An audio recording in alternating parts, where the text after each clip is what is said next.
యేసయ్యా నువ్వు రాయేసయ్యా, నాతో మాట్లాడేసయ్యా, నన్ను తాకు, నన్ను స్పర్శించు, నాతో ముచ్చటించు, నన్ను దర్శించు.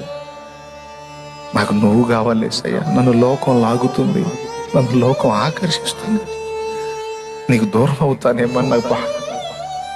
నీ సన్నిధి దూరం అయితే బతకలేను ప్రభువా. నాకు నువ్వు కావాలి, నాకు నువ్వు కావాలి.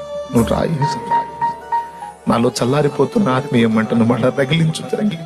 నాలో చల్లారిపోతున్న ఆత్మ జ్వాలను మళ్ళీ రగిలించు తండ్రి. నన్ను శక్తితో నింపు తండ్రి, నీ ప్రభావంతో నింపు తండ్రి. నేను ప్రకటించినప్పుడు నీ శక్తి అనేకుల్ని సంధించాలి. ఆత్మలు నరకానికి వెళ్ళిపోతున్నాయి తండ్రి. నా కళ్ళ ముందు ఎందరో నాశనం అవుతున్నారు తండ్రి, చూడలేకపోతున్నాను తండ్రి అని ఆయన కాళ్ళ దగ్గర కూర్చోవాలి.